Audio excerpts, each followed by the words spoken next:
¿Cuántos siguen? ¿Cuántos siguen en bendición?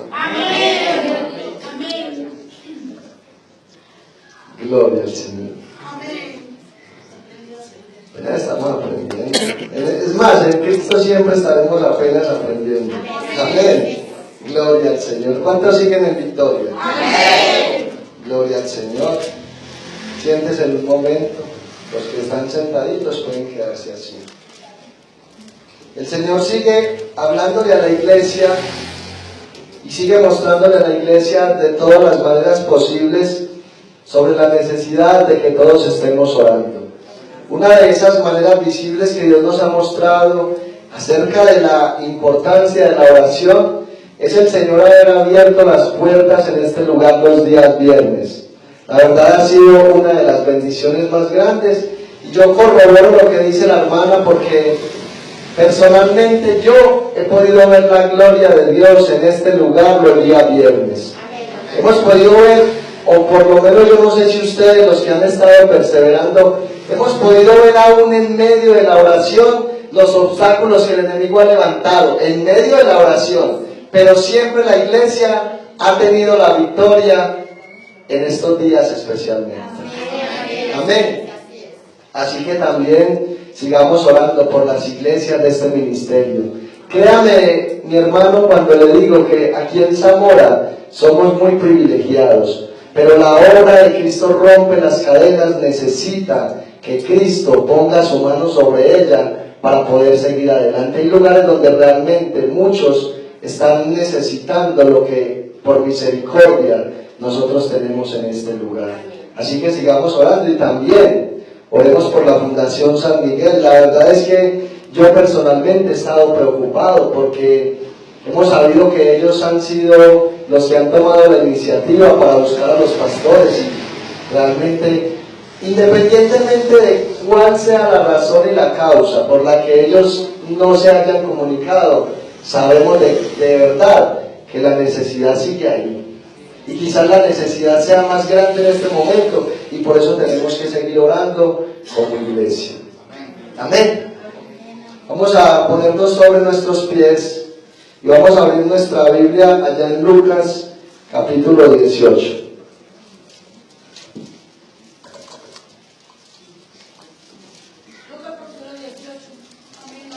Gloria al Señor. Lucas capítulo 18. Y vamos a estar leyendo los primeros 8 versículos y leemos la palabra del Señor en el nombre del Padre, en el nombre del Hijo y bajo la dirección de su Santo y glorioso Espíritu que está dentro de la iglesia, y todos aquellos que somos iglesia decimos amén. Amén. Gloria al Señor. Dice así la Escritura. También le refirió Jesús una parábola sobre la necesidad de orar siempre y no desmayar, diciendo: había en una ciudad un juez que ni temía a Dios ni respetaba a hombre. Había también en aquella ciudad una viuda, la cual venía a él diciendo: hazme justicia de mi adversario. Y él no quiso por algún tiempo, pero después de esto dijo dentro de sí: aunque ni temo a Dios, ni tengo respeto a hombre, sin embargo, porque esta viuda me es molesta, le haré justicia, no sea que viniendo de continuo me agote la paciencia. Y dijo el Señor: oíd lo que dijo el juez injusto. ¿Y acaso Dios no hará justicia a sus escogidos que claman a él día y noche? ¿Se tardará en responderles? Os digo que pronto les hará justicia. Pero cuando venga el Hijo del Hombre, ¿hallará fe en la tierra? Padre, gracias. Gracias, Señor, por tu preciosa palabra. Gracias, Dios mío, por esta gloriosa porción que en esta noche te ha placido traer a tu pueblo.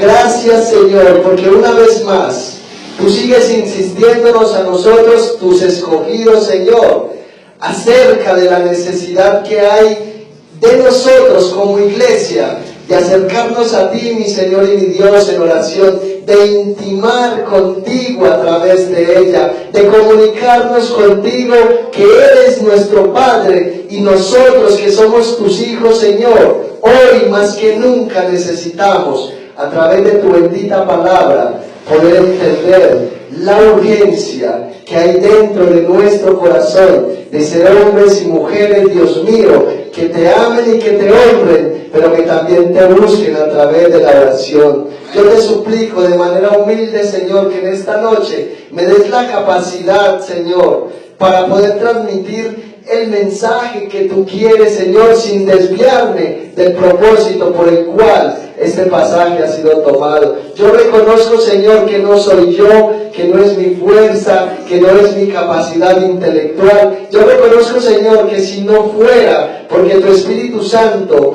fuera el que interviniera siempre en cada uno de los mensajes en los cuales me usas, Señor, hubiese hecho el ridículo, Dios mío, porque no soy yo, Señor. Yo soy simplemente un instrumento que te necesita cada día más. Yo soy simplemente un vaso, Señor, que anhela que tú le llenes día tras día de tu presencia y de que tú le uses al servicio de tu pueblo, Señor, y para la alabanza y gloria de tu nombre. Te pido que todos en esta noche, Señor, podamos estar receptivos, anhelantes, deseando, Señor, el digerir, Señor, este mensaje, el comer este rollo que has traído para nosotros, pero que esta palabra, Señor, no solamente llegue a la mente, sino que también penetre en lo más profundo del corazón, para que pueda surgir un cambio, Señor, para que pueda surgir un fruto dentro de nosotros, y que podamos ser el reflejo, Señor,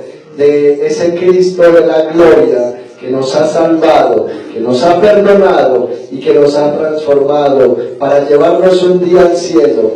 Y por eso, Señor, es que estamos aquí en esta noche, porque queremos seguirte conociendo y queremos seguir aprendiendo más de ti. Muchas gracias te doy y me pongo en tus manos y en dependencia de ti, mi Señor. En Cristo Jesús. Amén y amén. Gloria a Dios. Pueden sentarse. Como ya lo hemos visto en este texto que acabamos de tomar, la verdad es muy fácil que nosotros podamos entender cuál es el propósito por el cual Jesús habló esta parábola. En el versículo 1 se nos da la razón por la cual el Señor refirió esta parábola. Dice que le refirió Jesús una parábola. ¿Sobre qué? Sobre la necesidad de orar siempre y no desmayar.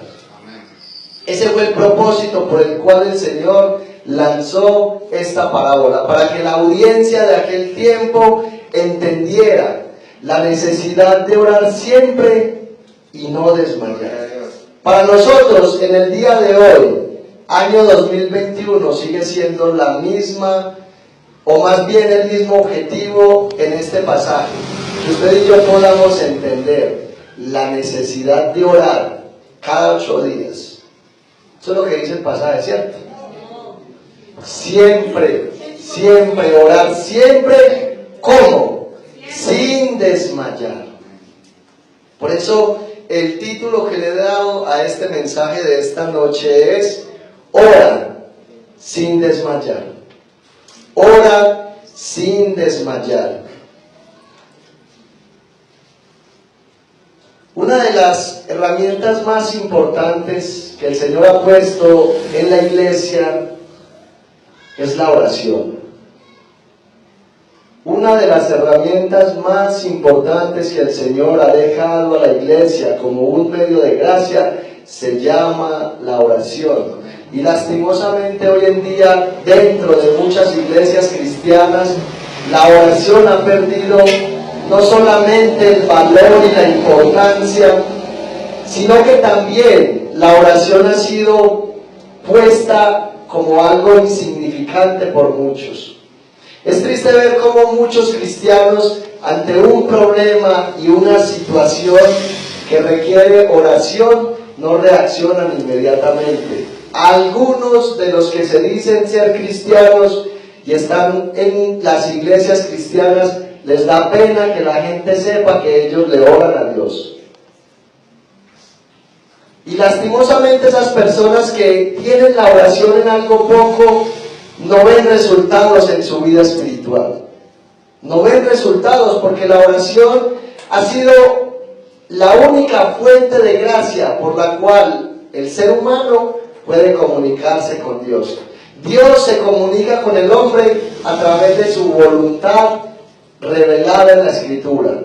Pero la única fuente que Dios dejó para que nos comuniquemos con Él y tengamos una relación personal con el Señor es la oración.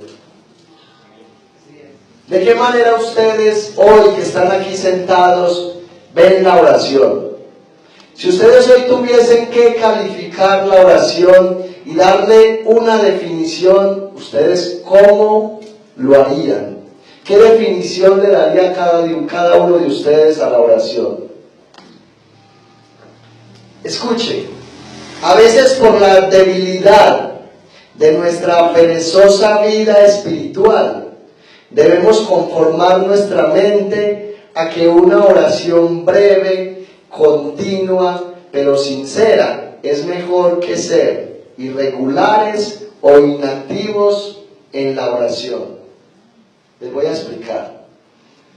Es una verdad de que es mejor orar 5 o 10 minutos acercándonos a Dios de manera sincera y continua. Es decir, es mejor orar 10 minutos diarios y acercarnos 10 minutos a la presencia de Dios con sinceridad, que ser irregulares, o sea, que orar cada 8 días o que no orar nunca. Eso es mejor.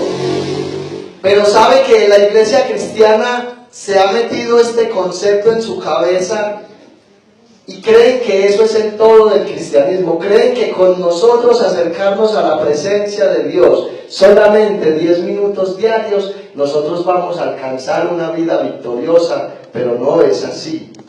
No es así. Es mejor tener una vida de oración constante y nutrida en la presencia del Señor. En español, es mejor cuando usted y yo empezamos a tener una vida de oración que evoluciona y que crece cada día más. Por ejemplo, cuando yo empecé la vida cristiana y empecé a asimilar algo de lo que era la oración, yo decidí, porque yo era una persona que la verdad, orar me daba mucha pereza. La verdad, yo era de los que me arrodillaba a orar y a los 5 minutos yo ya no tenía nada más que decirle al Señor. A los 5 minutos de estar orando, amén, gracias Señor, y me paraba del suelo, de las rodillas. Hasta que hubo un momento donde alguien me empezó a mostrar qué era la oración, qué significaba para un cristiano la oración y lo que un cristiano a través de la oración podría alcanzar delante de Dios. Y yo empecé a sentir ese deseo de que mi oración creciera. Pero lo más importante fue que aquella persona que me empezó a instruir me advirtió que lo más importante no era una oración muy larga, sino que lo más importante es una oración larga pero gustosa.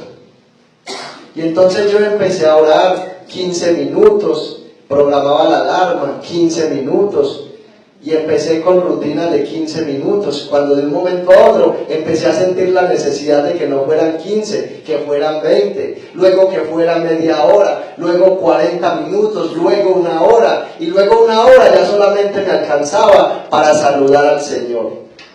Pero ¿sabe qué era lo más importante de esa hora? Que yo no la sentía, que yo no sentía esa hora y yo quería más y más y más. Disfrutaba la oración de principio a fin, y ese es el secreto de la oración.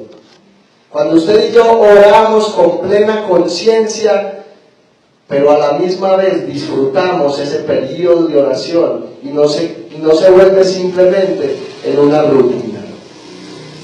Amén.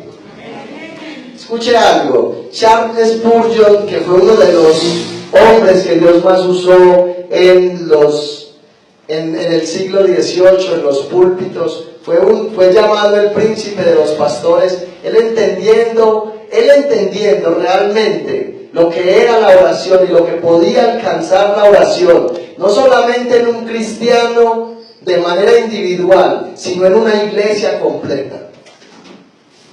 Él decía lo siguiente: cuando no tienes deseos de orar, es una alerta de que debes orar más. Escuche, cuando no sientes deseos de orar, es una alerta de que debes orar más. La única manera que usted y yo encendemos el fuego de la oración en medio de un momento de sequía, cuando no queremos acercarnos a Dios, es duplicar la dosis de oración. Ese es el secreto para que nuestra oración realmente pueda ser una oración constante y una oración donde usted y yo no desmayemos. Eso es lo que Dios desea para la iglesia, que podamos entender lo que puede causar, el efecto que causa una oración constante en la presencia de Dios, pero que lo hagamos sin desmayar, pero también teniendo en cuenta que la oración debe de ser disfrutada por el creyente, no de manera religiosa, porque una de las cosas que Jesús más le recalcó a los líderes religiosos de su época fue que ellos hacían largas oraciones. Ellos hacían largas oraciones, ellos amaban el orar horas y horas, pero la oración no surgía un efecto en su vida espiritual. En este pasaje que hemos tomado, en el versículo 2, dice que el Señor, hablando acerca de la necesidad de orar y no desmayar, les dijo: había en una ciudad un juez que ni temía a Dios ni respetaba a hombre. En primer lugar, el Señor Jesucristo les muestra a la audiencia que lo estaba escuchando una ciudad cualquiera. No le dice el nombre de la ciudad, no le dice el departamento, ni tampoco le dice el país. Una ciudad cualquiera. Y dice que en esa ciudad había un juez, y da las características de ese juez. Dice: no temía a Dios, ni tampoco respetaba hombre alguno. Cuando yo miraba la porción de esta palabra, se me venía a la mente algo muy importante. Bueno, el Señor le estaba hablando a una audiencia judía. Es muy probable que esta audiencia inmediatamente se imaginara un juez que regía a los mismos judíos, a su misma nación. Y pensando en esto, se me venía a la mente la causa por la cual Dios en la antigüedad decidió establecer jueces que gobernaran sobre su pueblo escogido. Allá en Jueces capítulo 2 versículo 6 nosotros podemos mirar cuál fue la causa por la cual Dios decidió designar jueces sobre la nación de Israel. Una de las causas por las cuales Dios decidió hacerlo era porque regularmente el pueblo de Dios se salía de los estatutos que Dios le había ordenado. Una de las cosas que más pasaba en el pueblo de Dios era que ellos con mucha facilidad le daban la espalda a Dios. El pueblo de Dios en la antigüedad sufría de amnesia espiritual. Pero lastimosamente a nosotros nos pasa lo mismo el día de hoy. Nosotros lastimosamente a veces salimos de este lugar después de escuchar una predicación que nos toca, que nos ministra, que nos mueve a buscar a Dios, y varios días después podemos estar pasando por una sequía espiritual. Y varios días después podemos estar pasando por un desierto donde no nos apetece orar, donde no nos apetece ir a la Escritura, donde podemos pensar que el venir con regularidad a la iglesia es un extremismo. No vemos todas estas cosas que Dios por gracia nos ha otorgado como una necesidad. Lastimosamente, al igual que el pueblo de Israel, nosotros también perdemos a veces la memoria de todas las cosas que Dios ha hecho por nosotros. La nación de Israel en aquel tiempo había terminado de pasar por un proceso donde Dios, a través de milagros y prodigios, los había librado de la esclavitud de Egipto. Dios había entregado esas naciones en manos de los israelitas y sin embargo a ellos se les olvidaba con mucha frecuencia. Y mire lo que dice Jueces capítulo 2, versículo 16. Dice: y Jehová levantó jueces que los librasen de mano de los que los despojaban. O sea, cuando la nación de Israel pecaba, Dios los entregaba en manos de sus enemigos. Y esos enemigos venían, los oprimían, les quitaban todos sus cultivos, se apoderaban de sus tierras. Y cuando ellos ya veían que tenían el agua hasta el cuello, se humillaban en la presencia de Dios y el Señor en su gracia y en su misericordia les perdonaba su pecado e inmediatamente enviaba un libertador. Esa es la misericordia de Dios para con el pueblo de aquella época. En el capítulo 6 nosotros podemos ver a la nación de Israel en uno de sus momentos más críticos, cuando los madianitas se fueron y los invadieron. Dice la escritura en el capítulo 6 del libro de los Jueces que aquellos hombres venían y se apoderaban de los cultivos, destruían todos los cultivos que ellos durante algún tiempo tenían que trabajar, tenían que sembrar con mucho esfuerzo, y Dios permitía que sus enemigos fueran y robaran sus cultivos, robaban todos sus animales. Y el versículo, no recuerdo el versículo, pero el mismo capítulo dice que cada día el pueblo de Israel empobrecía más. Cada día el pueblo de Israel empobrecía más. Sin embargo, ellos nuevamente claman al Señor y el Señor les levanta un libertador. Levanta a aquel hombre llamado Gedeón, y a través de Gedeón le devuelve nuevamente la victoria al pueblo. Pero escuche, los jueces que eran realmente ordenados por Dios llevaban el pueblo a la presencia de Dios. Juzgaban el pueblo no de acuerdo a lo que ellos creían y pensaban, sino que lo hacían de acuerdo a las leyes de Dios. Pero este juez del cual vemos aquí era totalmente diferente. Este juez, con lo que dice la escritura, hacía mucho tiempo había sido desaprobado por Dios, porque dice que no le temía a Dios ni respetaba a nadie. El juez que era puesto por Dios era un hombre que vivía para Dios y se desgastaba por su pueblo. Vivía para Dios y se desgastaba por el pueblo. Este hombre era todo lo contrario. Pero también el versículo 3 nos muestra otro personaje que es bien importante en esta parábola. Dice el versículo 3: había también en aquella ciudad una viuda, la cual venía a él diciendo: hazme justicia de mi adversario. Esta mujer decía: hazme justicia de mi adversario. Bueno, ya la verdad es que sabemos algo acerca de lo que significaba ser viuda en aquel tiempo. Las mujeres en aquella cultura eran tenidas en poco. Las mujeres en aquella cultura no eran tenidas en cuenta por nadie. Y ya el simple hecho de ser viuda, de haber sido una mujer desamparada, de ser una mujer que no tenía quien le proveyera, no tenía quien se esmerara y se esforzara por ella dentro de su núcleo familiar, Pero sin embargo podemos ver algo en aquella mujer que es lo que nosotros tenemos que buscar para nosotros, y es que esta mujer tenía coraje. Esta mujer estaba dispuesta a llegar hasta las últimas consecuencias con tal de ser escuchada por este juez.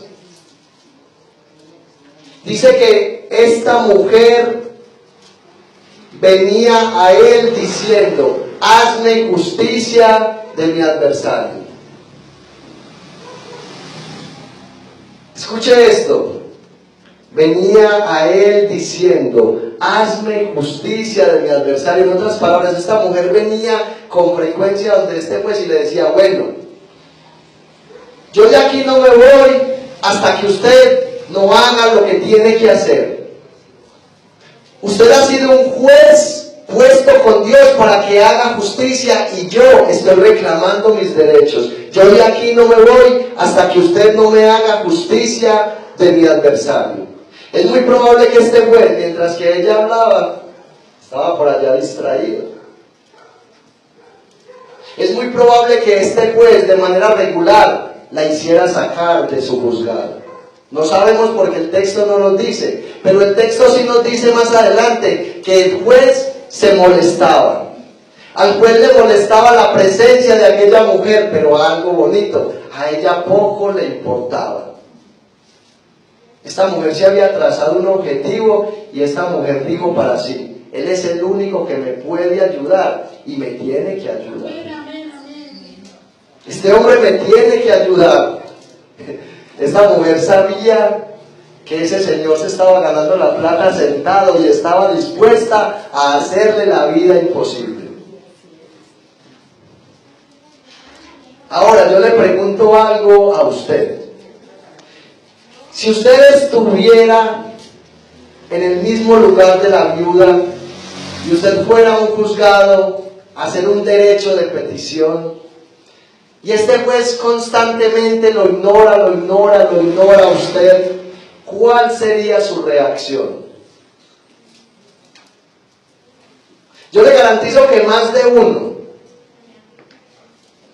que se dice llamar cristiano, en algún momento donde ya haya perseverado bastante en ir ante una persona buscando un derecho de petición y no le responda a la petición, yo estoy seguro que más de uno le arrea a la madre delante de todo el mundo.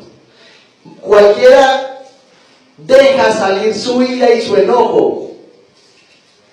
Yo recuerdo hace unos años cuando yo me congregaba en otra iglesia. Ay, hermano, el peligro del mal uso de los dones y el peligro del desconocimiento de la Escritura. En aquella iglesia se movían los dones del Espíritu Santo. Allá sí se veía lo que gracias a Dios aquí no se ve. Allá habían personas que oraban en lenguas. Media hora de oración y ellos hablaban en lenguas, y uno con ganas de mirar al hermano para aprender a orar, pero no podía porque en idioma desconocido. Entonces a uno apenas bregando a aprender, y uno: Señor, yo quiero que aprender a orar a través del hermano, y reque, chueque, requete. Quedaba uno en las mismas, hermano, porque no le podía entender ni una sílaba. Pero escuche, había una hermanita que todos los días que había culto oraba en lenguas, pero le digo, duro. Uno no se podía concentrar. Y recuerdo que en una ocasión se acabó el culto y estábamos afuera en el patio y la hermanita se salió para media calle. Cuando en esa baja un taxista y se le pegó del pito, ¡pi! Y le digo a esa hermana, lo vació. Yo lo primero que pensé fue: Dios mío, esta es la hermana que habla en lenguas. Se le olvidaron las lenguas.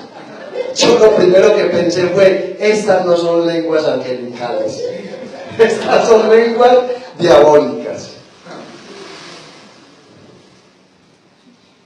Y entonces ustedes se imaginan esta hermanita en el caso de la viuda.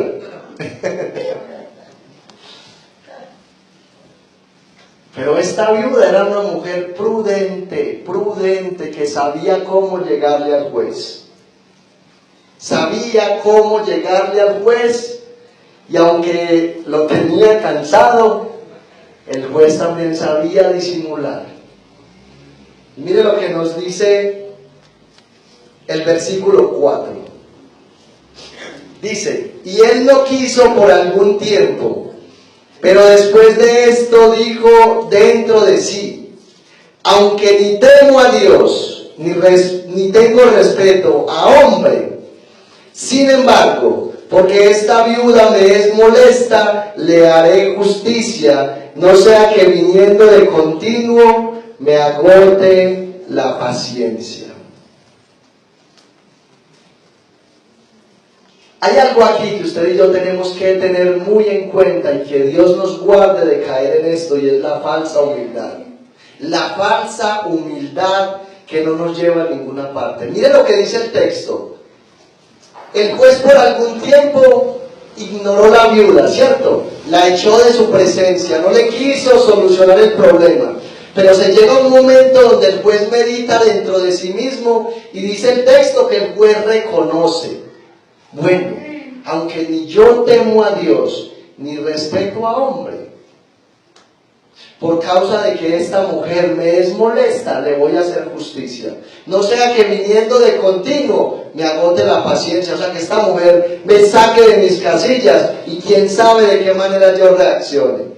Pero escuche, existen muchas personas en las iglesias que son muy parecidas a este juez. Reconocen que son malos, reconocen que son perversos. Y dicen, es que yo soy lo más malo del mundo, es que yo soy lo más malo de la vida, es que yo no le temo a Dios, es que yo no respeto a nadie. Ellos reconocen eso. Pero la pregunta es, ¿de qué sirve uno reconocer la maldad y el pecado que hay dentro del corazón si uno no quiere hacer nada para que Dios lo saque a través del Espíritu Santo? ¿De qué le puede servir a una persona reconocer su maldad, su perversidad, si no quiere abandonar esa vida de pecado? Y lastimosamente, así como ese juez, hay muchas personas dentro de las iglesias que reconocen que son malos y perversos, pero no se quieren arrepentir de su pecado y su maldad. Y sin embargo, a pesar de que saben que son malos y perversos, oran a Dios. Oran a Dios y creen que sus oraciones van a ser escuchadas, y son tan descarados que adicional de que oran a Dios, esperan una respuesta de Él. Así hay muchas personas dentro de la iglesia con una humildad falsa. Escuche, la persona humilde no es aquella que reconoce simplemente de boca que es pecadora y perversa, sino que la verdadera humildad es aquella que lleva a la persona a reconocer su condición delante de Dios, pero lo lleva a humillarse, a reconocer que el único grande verdaderamente es Dios. Este juez pensaba que por encima de él no había nadie. Este juez pensaba que por encima de su autoridad no había otra autoridad. Si este juez verdaderamente hubiese sido humilde, hubiese entendido que por encima de la autoridad de él está la autoridad de Dios.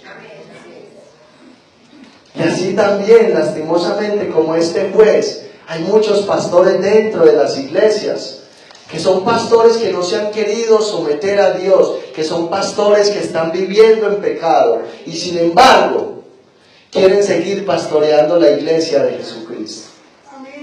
No quieren reconocer su maldad y su pecado delante de Dios, y no se quieren someter al señorío de Cristo. Pero escuche, este hombre finalmente dijo, no, yo ya no quiero que esta viuda me siga molestando, yo le voy a hacer justicia a esta mujer. A su nombre sea la gloria para siempre. La petición de la viuda finalmente fue concedida gracias a su insistencia. Escuche, dos lecciones podemos aprender en estos versículos que son importantes para nosotros. Número uno, probablemente la viuda con mucha facilidad pudo percibir el desprecio de aquel juez hacia ella. Sin embargo, esto no fue un impedimento para ella. Vamos a empezar a hacer un contraste entre este juez y el Dios al cual usted y yo le oramos. Pero escuche, esta viuda es muy normal que esta viuda haya podido percibir con mucha facilidad el desprecio de aquel hombre, ¿cierto? Eso es lo que nos muestra el texto. El texto no lo dice, pero es fácil sacar esa conclusión. Sin embargo, escuche, a ella poco le importó. Ella siguió perseverando. ¿Cuántas veces nosotros vamos a Dios en oración y porque no obtenemos resultados inmediatos, usted y yo desistimos de la oración? ¿Cuántas veces nos ha pasado a nosotros que dejamos de orar porque es que queremos una oración instantánea? Queremos que la oración que nosotros elevamos sea como cuando usted y yo vamos a las comidas rápidas a comprar unas salchipapas y a los 10 minutos las tenemos. Pero con Dios no funciona de esta manera. A Dios le gusta que usted y yo insistamos en la oración, que no desmayemos. Para esta mujer no fue un impedimento el desprecio que ella recibió de aquel juez. En segundo lugar, la viuda tenía claro que solamente aquel juez era el único que la podía ayudar. Ella tenía claro que el único que la podía ayudar era aquel juez. Le pregunto, cuando usted se acerca a Dios en oración, usted tiene plena conciencia de que solo Él es el único que la puede o lo puede ayudar. Tenemos que tener esa convicción. Escuche, por esta causa, cuando nosotros nos acercamos a orar, debemos estar seguros que solo Dios nos puede ayudar y creer que Él lo hará. Escuche, usted y yo podemos tener en cuenta y creer que solamente nos puede ayudar el Señor cuando nos acercamos en oración. Pero si usted y yo no creemos que Él lo va a hacer, no podemos hacer nada, no podemos lograr nada. Usted y yo podemos creer que el presidente de la República puede emplear a toda la nación con el dinero que hay. Pero otra cosa es que usted realmente crea que Él lo va a hacer. Bueno, creo que puse un ejemplo que es demasiado abismal, pero sin embargo puede funcionar. Sabemos que de un hombre corrupto sobre la tierra no podemos esperar nada, pero del Dios Todopoderoso, que es el único que realmente hace justicia, usted y yo podemos esperar de verdad que Él lo hace. Este juez del cual estamos hablando aquí representa la justicia humana, perversa y caída, egoísta. La justicia humana caída en la tierra es egoísta, pero la justicia de Dios es perfecta. La justicia de Dios es segura. Lo que Dios promete a la iglesia, el Señor lo hace. Y por eso es que el apóstol Pablo, allá en su carta a los Colosenses, en el capítulo 4, versículo 2, mire el consejo que nos da el apóstol Pablo, dice: perseverad en la oración, velando en ella con acción de gracias. Perseverad en la oración, velando en ella con acción de gracias. En otras palabras, lo que el apóstol Pablo está diciendo es: si usted se acerca a pedirle algo a Dios, no desmaye, persevere. Pero ¿de qué manera debemos perseverar? Con acción de gracias. En otras palabras, cuando usted y yo nos acercamos a orar, creamos que ya recibimos la respuesta de Dios. Pero escuche algo que es bien importante. Usted y yo solamente podemos esperar una respuesta segura en la oración que hagamos cuando esa oración vaya de acuerdo a la voluntad de Dios revelada en la palabra. La única manera de poder estar seguros de que Dios inmediatamente responde la oración es cuando ésta se ajusta a la voluntad de la palabra. Entonces vamos a poner un ejemplo. Usted le dice al Señor: Señor, yo quiero casa, carro y beca. Y usted se va tranquilo creyendo que al otro día ya usted va a levantarse, lo van a llamar del banco y le van a decir: venga, que tiene una casa en Envigado, tiene una Fortuner y usted va a estudiar en Estados Unidos. No, bájese de la nube. Porque si hay personas que en medio de la escasez se olvidan de acercarse a Dios en oración, cuanto más si el Señor les da algo que los distraiga. Porque lastimosamente muchas personas enfocan la oración netamente en lo material. Escuche, cuando un creyente verdaderamente está rendido al Señor, la oración que él hace es una oración que no es egoísta. La oración va dirigida directamente a Dios para glorificarlo, pero también esa oración que hace el creyente verdadero abarca la necesidad de la iglesia. Esa es la oración que va conforme a la voluntad de Dios. Entonces, escuche, si la oración que usted y yo elevamos es una oración que va netamente basada en la vida espiritual, entonces podría ser esta: Señor, yo te pido que por favor me santifiques. Señor, yo te suplico que por favor me limpies de adentro hacia afuera para yo ser un instrumento para la gloria de tu nombre. Esa es una oración que inmediatamente, si sale de un corazón verdaderamente arrepentido, de un corazón que quiere verdaderamente agradar a Dios, va a recibir respuesta. ¿Sabe por qué? Porque en Primera de Tesalonicenses, capítulo 4, versículo 3, dice que la voluntad de Dios es nuestra santificación. Esa es la voluntad de Dios. Dios no quiere que usted y yo estemos soñando con casa, carro y beca. No, Él quiere que usted y yo estemos soñando con hacer la voluntad de Dios, con ser rectos ante los ojos del Señor. Por eso el salmista dice: oh Jehová, ¿quién habitará tu monte santo? Y la respuesta viene inmediata: aquel que es limpio de ojos.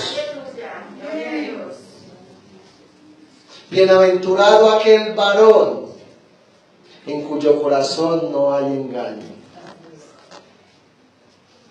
Esos son llamados bienaventurados, aquellos que realmente anhelan ser transformados adentro. Aquellos que anhelan que Dios ponga su mirada, sus rayos X en el corazón y pueda hallar corazones limpios, corazones transparentes, corazones que le amen a Él. Si la oración que usted y yo hacemos es: Señor, yo quiero ser guiado por tu palabra. Señor, yo quiero conocer tu palabra, porque tu palabra me dice que ella es la que me hace libre. Señor, yo quiero que mi vida sea guiada por tu palabra. Señor, yo no quiero que mi vida sea guiada por mis propios caprichos, por mis propios deleites. ¿Sabe qué le va a contestar el Señor inmediatamente? Juan capítulo 16, versículos 13 y 15. Pero cuando venga el Espíritu de verdad, Él os guiará a toda la verdad. Entonces, si usted tiene el Espíritu Santo de Dios morando dentro de usted, la respuesta se deja venir inmediatamente. Usted tiene el Espíritu Santo de Dios, Él lo guiará, la guiará a toda verdad. Pero entonces tenemos que orar de la manera correcta, perseverando en esa oración. Si usted, después de escuchar un mensaje como este, y yo sé que usted lo ha escuchado muchas veces en este lugar, pero si usted no cambia su modelo de oración, si usted sigue siendo un pedigüeño en la presencia del Señor, si usted sigue siendo una persona que se interesa más por las cosas de abajo, usted es un necio. Porque usted está desechando la voz de Dios. Porque el deseo de Dios es que usted y yo oremos conforme a la voluntad de Dios. Porque el deseo de Dios es que la oración de usted y yo sea una oración donde busquemos realmente hacer la voluntad de Dios, agradar a Dios para poder esperarlo a Él. Porque mire lo que dice el versículo 6 y 7. Y dijo el Señor: oíd lo que dijo el juez injusto. ¿Y acaso Dios no hará justicia a sus escogidos que claman a Él día y noche? ¿Se tardará en responderles? Escuche esto que es bien importante. Es que la oración de Dios es un privilegio que Dios ha dado, pero solamente lo ha dado a sus escogidos. Es solamente para nosotros los que hemos sido escogidos por gracia. La oración no es para todo mundo, aunque es para todo mundo. Isaías, allá en el capítulo 59, versículo 1, el Señor le habla al pueblo y le dice: he aquí que la mano de Jehová no se ha acortado para salvar, ni su oído se ha agravado para no oír. En otras palabras, el Señor le está diciendo al pueblo: bueno, sepan y entiendan que yo estoy ahí dispuesto a escucharlos y a rescatarlos de esa vida de pecado que ustedes tienen. Pero les dice: pero vuestras iniquidades, vuestros pecados, han hecho una división entre vosotros y vuestro Dios. Hay una barrera. El pecado se convierte en una barrera. Dice: de manera que vuestros pecados han hecho ocultar el rostro de Dios para no oír. El pecado en la iglesia se ha convertido en una barrera, en un impedimento para que la gloria de Dios se derrame. Usted a veces no se ha preguntado por qué hay momentos donde esta iglesia parece que va a estallar, que va a reventar, y uno ve el gentío tan enorme acá. Y uno dice: gloria a Dios, ahora sí. Y hemos visto domingos donde hemos tenido que sacar sillas de allá para poder de que la gente se pueda acomodar. Y los niños incómodos. Y yo personalmente me he emocionado y yo he dicho: Señor, ahora sí vamos a tener que buscar otro local. Y se llega el día martes y uno ve los cultos de los martes y ve la iglesia menguada. ¿Sabe por qué muchas veces las almas no vienen? Porque hay muchos en la iglesia que todavía están practicando el pecado. Y porque hay otros en la iglesia que su oración está enfocada en las cosas de aquí abajo. Parece como si el Señor dijera que esta tierra va a permanecer para siempre. Se nos olvida lo que el Señor a través del apóstol Pedro nos dice en la segunda carta: que todos los elementos que usted y yo vemos arderán. Las cosas que usted y yo vemos serán deshechas. Si el Señor viniera en esta noche, eso que a usted lo preocupa se va a quedar acá.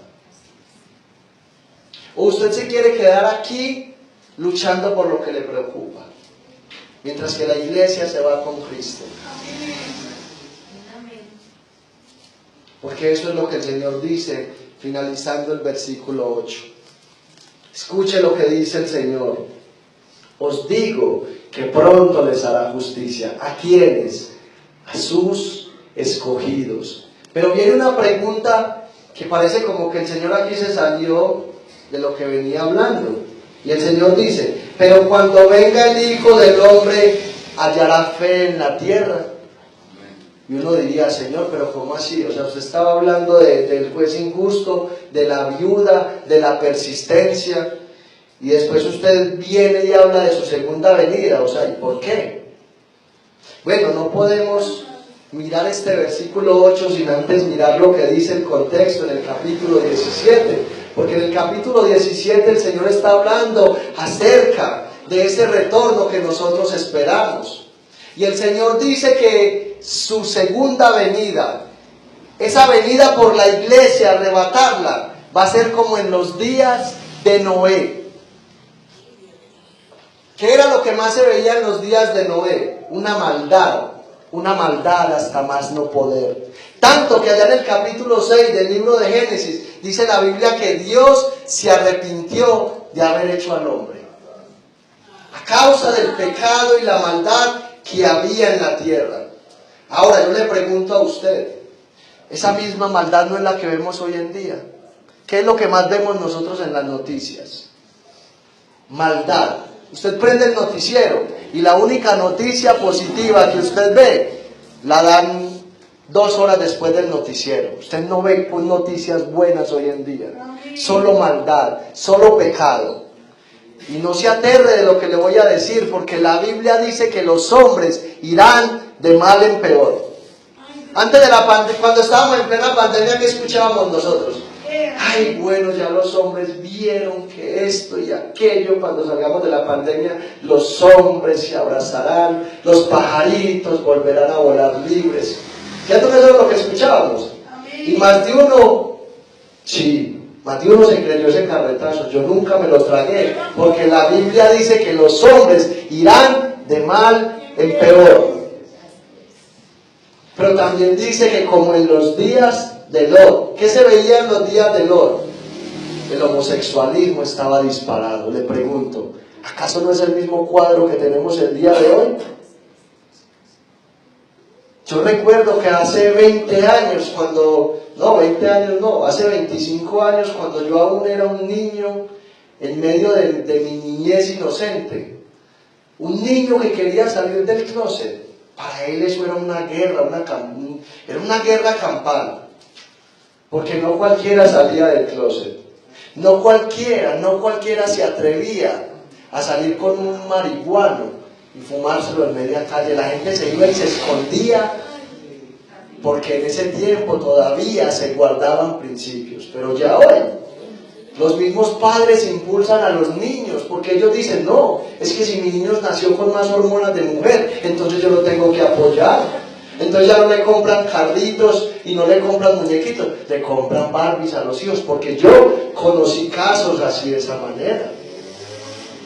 Y esa es la sociedad en la cual vivimos, pero la iglesia todavía no entiende. La iglesia todavía no entiende los tiempos que estamos viviendo. La iglesia lastimosamente no espera a Jesucristo. La iglesia más fácil espera a Papá Noel en diciembre.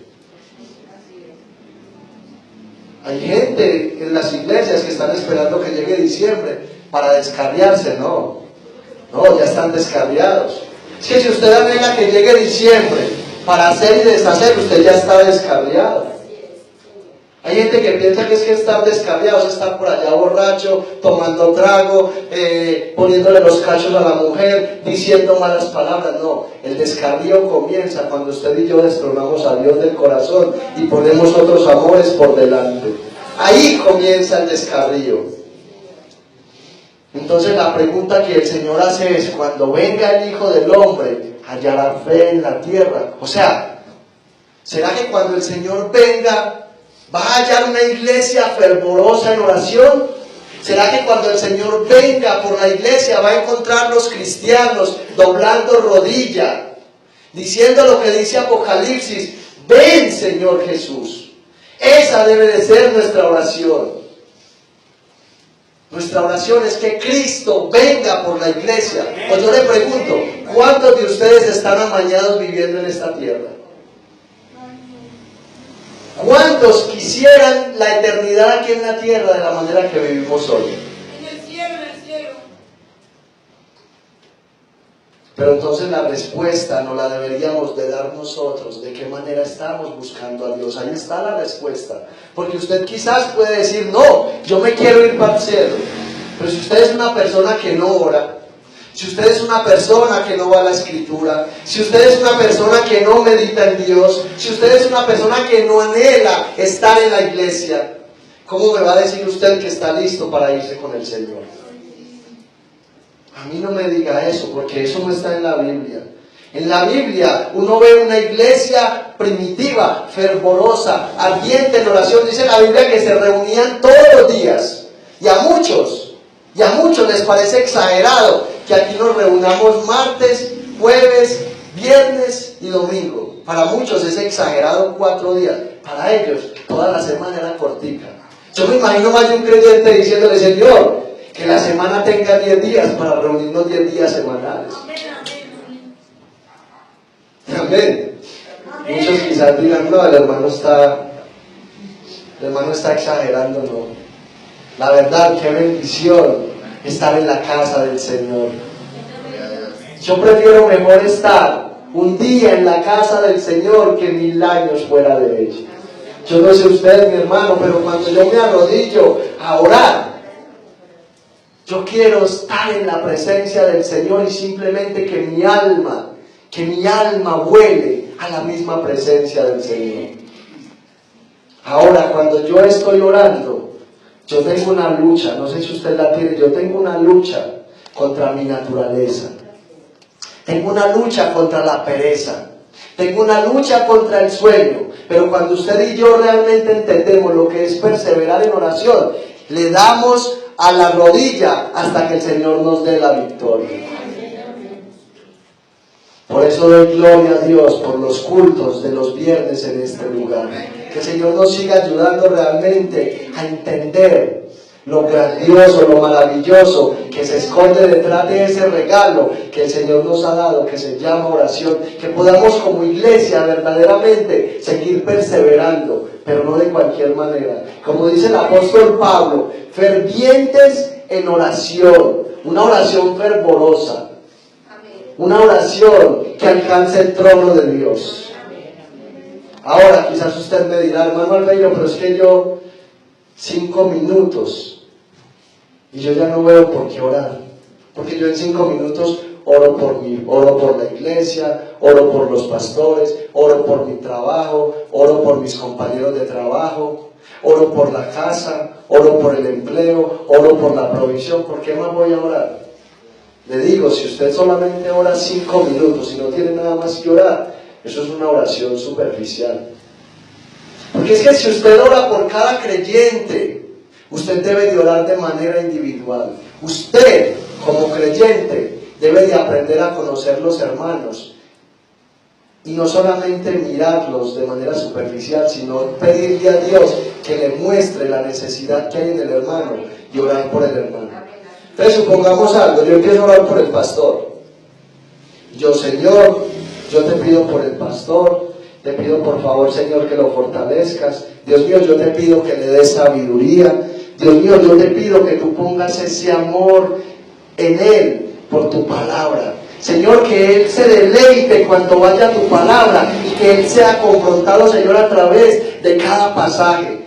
Dios mío, que él en cada pasaje pueda aprender a ver tu perfecta voluntad para él. Dios mío, que él sea fortalecido en la oración, que él no pierda el deseo de orar, mi Señor y mi Dios, que mi pastor, Señor, siga siendo un hombre entregado por la iglesia, que él siga siendo un hombre que se sacrifique, Señor. Bendice su salud, mi Señor amado. Tú sabes, Padre, que el pastor ha estado deteriorado de salud. Yo te pido que tú pongas tu mano poderosa sobre él. 2 cositas, ¿y cuánto tiempo va? Solamente por el pastor. Mire cuántos hermanos tiene usted. ¿Usted cree que 1 hora para orar por cada uno de sus hermanos es mucho? Solamente por la iglesia. ¿Y cuántas necesidades más hay? Mire cada familiar. Mire su mamá, mire su papá, mire su hijo, mire su esposo que no camina. ¿Acaso no le duelen ellos para decir que usted va a orar por ellos de manera personal e individual? Lo que pasa es que no hemos entendido realmente lo que es oración. No hemos entendido la necesidad que hay en aquellas personas que no conocen a Cristo. No hemos podido entender la necesidad ni siquiera que hay en nosotros mismos de acercarnos a Dios en oración. Entonces yo creo que la oración de nosotros el día de hoy debería de ser esta: Señor, ayúdame a entender la necesidad de orar. Y cuando el Señor ponga en nosotros esa necesidad de orar y realmente nosotros lo hagamos, como el Señor dice en la Escritura, estoy seguro que nosotros vamos a ver muy buenos resultados. Primero que todo en nuestra vida espiritual. Segundo, en la iglesia a nivel general. Y tercero, vamos a ver los resultados en aquellos que no conocen a Dios. Porque el mismo texto nos dice: ¿acaso Dios no escuchará a sus escogidos? ¿Se tardará mucho en responderles? Mientras que para ese juez era molesto que aquella mujer se acercara a él, para Dios es un placer y es un deleite que usted y yo nos acerquemos a Él. El Señor se goza cuando usted y yo nos acercamos a Él para orar. El Señor se goza y se alegra cuando la iglesia un viernes está ardiendo en el fuego del Espíritu Santo. Y eso es lo que nosotros como iglesia no podemos perder. Amén. Que el Señor nos ayude y que el Señor nos siga guiando a través de su palabra, para que juntos podamos seguir adelante, perseverando en esta carrera en la cual el Señor nos ha puesto como iglesia, viviendo en unidad y en armonía para la gloria de su nombre. Póngase sobre sus pies y vamos a orar. Vamos a darle gracias al Señor. Padre, una vez más venimos delante de ti en esta noche. Te damos muchísimas gracias, Señor, por tu palabra. Te damos muchísimas gracias, Señor, porque mientras que tu palabra es predicada en este lugar, tu Espíritu Santo está ahí convenciendo la iglesia, Señor. Tu Espíritu Santo está ahí obrando en esos corazones duros. Tu Espíritu Santo está obrando ahí en aquellas mentes entenebrecidas, Señor. Yo te doy muchas gracias en esta noche, Señor, por esta iglesia. Yo te pido que esa palabra, Dios mío, pueda ser una meditación para ellos constante y continua, Señor, y que mientras que ellos meditan, Señor, en tu palabra, sea tu Espíritu Santo obrando, sea tu Espíritu Santo ministrando, sea tu Espíritu sanando toda herida, todo rencor, todo resentimiento, toda falta de perdón, que sea tu Espíritu Santo quitando todo aquello que obstaculiza, Señor, la oración y la comunión de la iglesia para contigo. Yo te pido, mi Señor y mi Dios, que en este lugar nunca, pero nunca se apague, Señor, esa oración ardiente, esa oración fervorosa, esa oración apasionada, Señor, que traspasa límites, Dios mío, y que puede llegar al trono de la gracia como un olor fragante. Señor, yo te pido que el día de mañana nos des el privilegio, Señor, y que tu Espíritu Santo ponga en nosotros el anhelo, el deseo ferviente de estar aquí en tu casa, Señor, para venir dispuestos a ese culto de intercesión, Señor, pero que verdaderamente podamos venir a lo que tenemos que venir, Señor, que no seamos expectantes, Dios mío, que no estemos a la expectativa, Señor, sino que realmente podamos ser parte, Dios mío, de esa oración, para que hagas obras extraordinarias en nuestras vidas, en nuestra iglesia y en nuestras familias, porque te lo pedimos, Señor, dándote toda la gloria y la honra en el nombre que es sobre todo nombre, en Cristo Jesús. Amén y amén. Que el Señor les continúe bendiciendo a todos.